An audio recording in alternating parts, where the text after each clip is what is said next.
She was supposed to be my sister-in-law in 2 weeks. But the night she kissed me, everything cracked.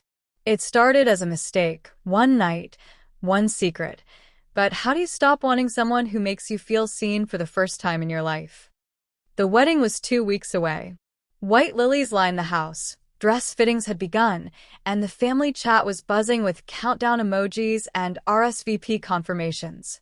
I was supposed to be helping, smiling, supporting my older brother Daniel as he married the woman of his dreams. Instead, I was in her bed, and she was in mine. I don't know when it started, when the air between us felt too thick to breathe.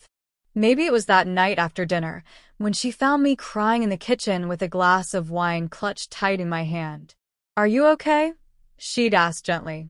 I wasn't okay. I hadn't been okay for a long time. My family didn't know I was gay. I'd come out in college, briefly, one girlfriend, one kiss that got back to my mother. The fallout was swift and silent. No one said a word, but the distance between us grew like a canyon. So I learned to stay quiet. But when I met Layla, Daniel's fiancée, her kindness wrecked me. She listened. She saw me, not as the odd sister who dressed like a boy and never dated, but as a whole person. And that night, when she reached for my hand, I didn't pull away. It wasn't supposed to happen.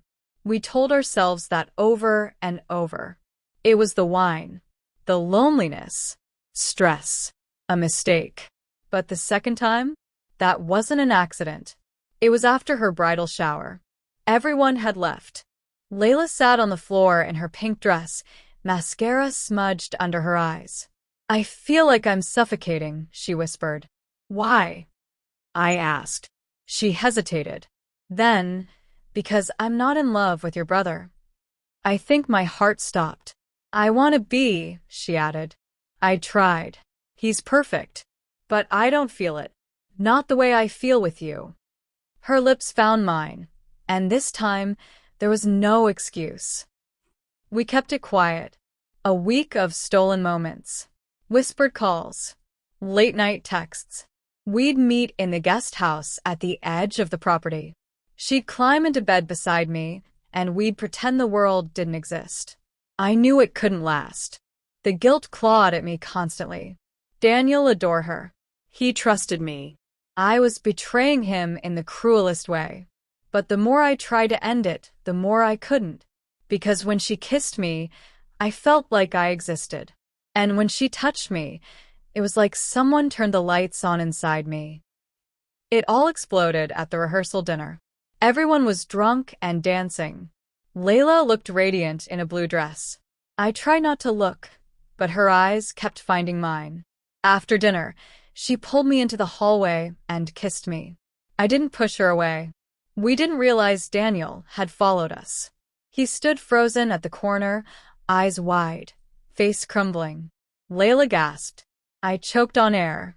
Daniel didn't speak. He just walked out. And our world shattered. He called off the wedding the next morning. My mother blamed me. My father wouldn't look at me. Daniel didn't answer my calls. Layla packed and left that day. I stayed in my childhood room, paralyzed by shame and grief. I hated myself, but I didn't hate loving her, and that made it worse. A month later, she came back. I was living in a small apartment, teaching art. I hadn't spoken to anyone in my family. She knocked on my door one rainy evening, soaked and shaking. "I'm sorry," she said. "I shouldn't have kissed you. Shouldn't have dragged you into this. But I couldn't marry someone I didn't love." I let her in. We sat on the floor. She cried. I cried. When I asked her why she came, she said, "Because I choose you. Not as a mistake. Not in secret. I love you." Loving her openly was terrifying. We moved away. Started fresh. Daniel didn't speak to me for a year. When he finally did, it wasn't forgiveness. But it wasn't hate. "I don't get it," he said. "But if she didn't love me, I guess I'd rather know." Our parents took longer. But time softened sharp things. The chaos faded.